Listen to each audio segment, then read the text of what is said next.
Bienvenue sur la chaîne YouTube de GeekMPS. Je vous rappelle qu'avant d'être une chaîne YouTube, c'est un blog. Vous le voyez à l'écran, je vous présente le Oppo Reno 2Z. Donc c'est le petit frère du Oppo Reno 2 que je vous ai présenté précédemment. Je vous mets un lien dans la description où il s'affichera en note. Donc je vous fais rapidement, je vous rappelle le principe de test. Donc je le garde pendant un mois, ça devient mon téléphone, je n'ai plus mon téléphone habituel et je n'utilise que ce téléphone qui est un téléphone de prêt, donc je dois le rendre au service de presse, comme si c'était le mien. Donc voilà, et comme si c'était le mien, vous voyez qu'ici il a pris un petit accro pendant que je jouais au foot, c'était la mauvaise idée. Donc qu'est-ce qu'on trouve dans la boîte? Donc on trouve le téléphone que j'ai déjà déballé, la petite coque qui va bien pour emballer la chose.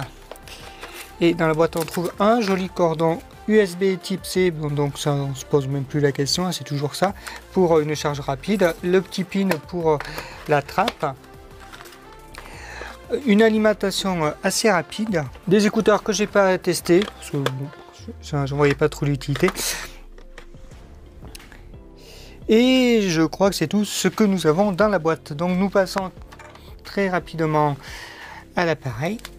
Alors je vous le déhousse, vous voyez la housse se tient quand même super bien et laisse des petites traces. Voilà, on peut l'effacer.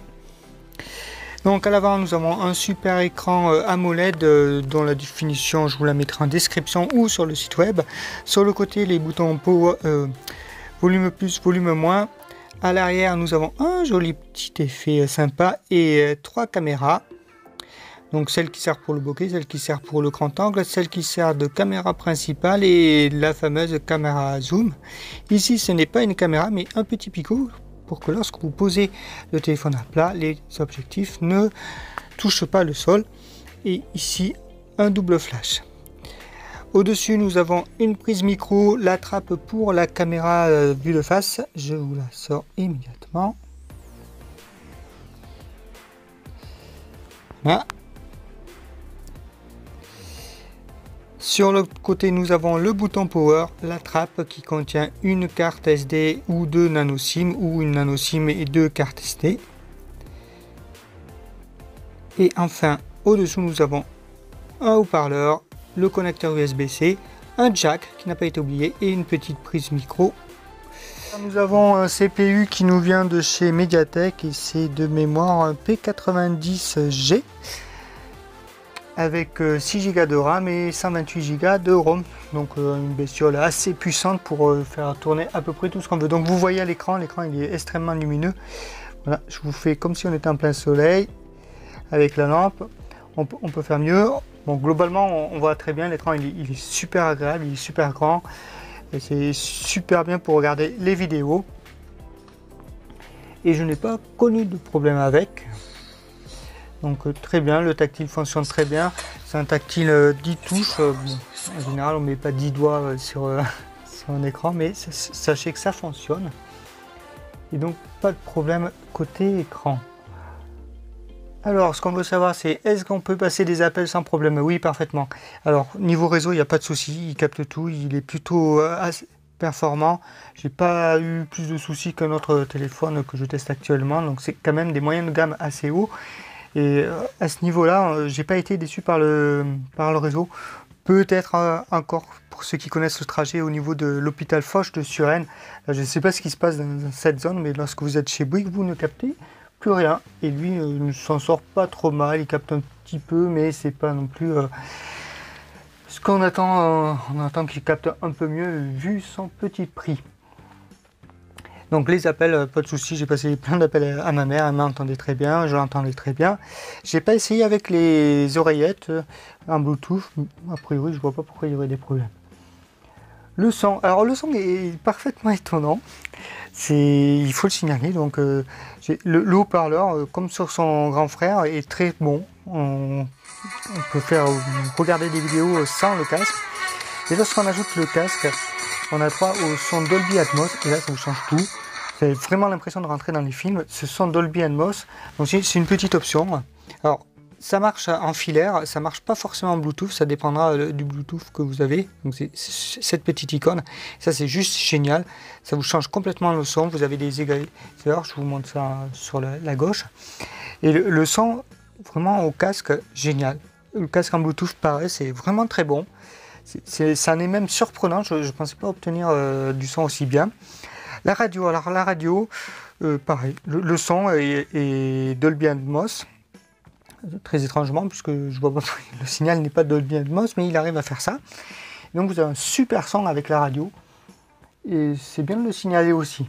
Alors le GPS, le GPS, ça reste un mystère, je ne sais pas pourquoi. De temps en temps, il vous cale 10 mètres à côté de votre position, et ça peut être très vite embêtant.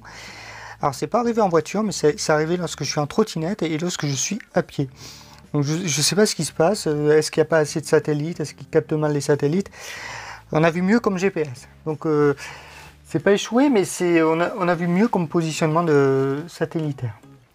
La photo et la vidéo. Alors je vous avoue, la vidéo, il filme en 4K 30 fps, mais avec mon logiciel de montage que j'installe régulièrement, qui s'appelle KDE Live, qui s'appelle KineMaster, il n'en veut pas. Parce qu'il estime que le processeur n'est pas assez fort pour faire du montage en 4K et il vous bride en 1080p. Donc la photo, c'est comme son grand frère, j'ai l'impression que c'est les mêmes capteurs, les mêmes processeurs, enfin c'est pas le même processeur mais le même traitement, et vous avez des images tout à fait correctes. Alors il a signalé le mode trépied que je n'avais pas testé jusqu'à présent et qui permet de faire des photos d'astronomie tout à fait remarquables, et ça moi j'aime bien. J'aime beaucoup ça. Donc ça vous fait des pauses de 40 secondes et il laisse plusieurs intensités, donc vous avez de superbes photos. Globalement, vous n'aurez pas de problème, vous réussirez toutes vos photos avec ce téléphone. Alors parfois, de nuit, oui, c'est un peu tramé, un peu beaucoup. Ça on ne peut pas tout avoir. Donc photos et vidéos, pas de problème. Alors j'ai beaucoup aimé le mode ralenti. Ça c'est juste formidable. Il fait des superbes ralentis. Donc profitez-en, j'en ai partagé plusieurs sur Instagram et Facebook. Je vous conseille d'aller voir. Vous cherchez Oppo, Geek MPS et vous trouverez sûrement ces ralentis que je trouve très bien. L'autonomie, alors l'autonomie, ça dépendra vraiment de l'utilisation. Globalement, moi je tiens 2 jours avant de recharger, c'est-à-dire que le deuxième jour, il faut vraiment que je charge parce que j'arrive à 2%. Et dans une utilisation basique pendant un mois. Donc je partais à peu près avec 97% de batterie et les jours normaux où je ne l'ai pas trop utilisé, enfin comme un bon père de famille, j'arrivais à entre 50 et 60%. Lorsque par contre j'ai fait les benchmarks, beaucoup de vidéos, tout ça, je descendais à 40%. Donc globalement on tient un bon jour et demi sans trop de soucis. Les jeux, alors pas de soucis, tout est passé, PUBG, Mario Kart, tout ça, j'ai vraiment aucun problème avec ce téléphone, tout est passé. Alors, comme le précédent, il y a un mode enfant qui est super performant, c'est-à-dire que vous l'actionnez, ce mode enfant, et alors, je ne sais plus où il est, mais il est quelque part.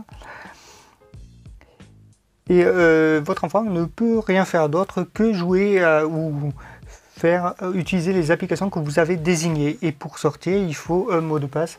Qui est assez... Je ne sais plus où j'en étais, c'est génial. Donc j'étais en train de dire oui, il y a des gadgets. Donc vous dessinez un cercle, hop là.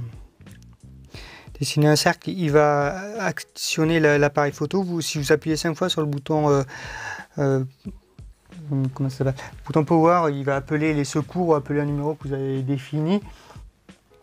Donc la résistance, l'appareil photo en lui-même n'a pas eu de problème dans sa coque.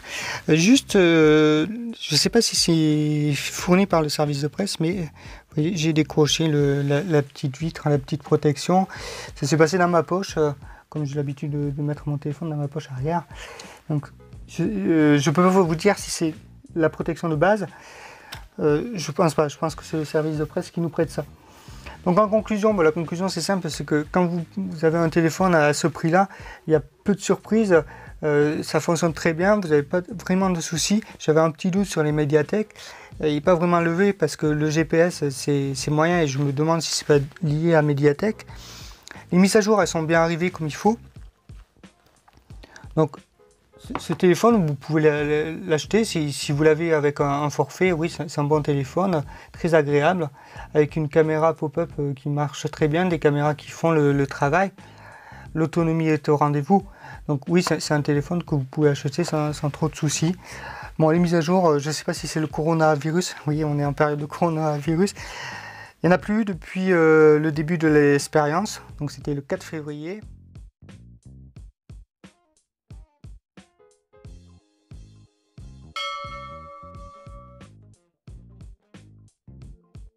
Voilà, j'espère que cette vidéo sur le Oppo Reno 2Z vous a plu. Et regardez où je suis à la présentation du nouveau Oppo, le Find X série.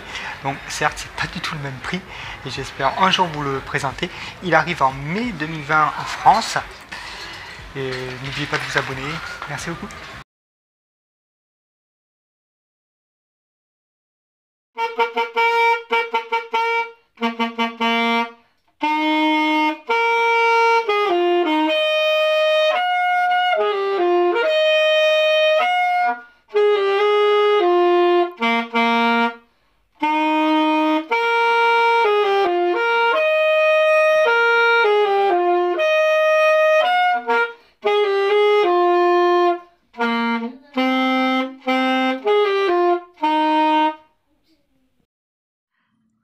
Promise me. If anything happens, you get on that boat. Hey, don't even think that. Think about what's on the other side. That film shows Joe. It's a Nazi. And he is.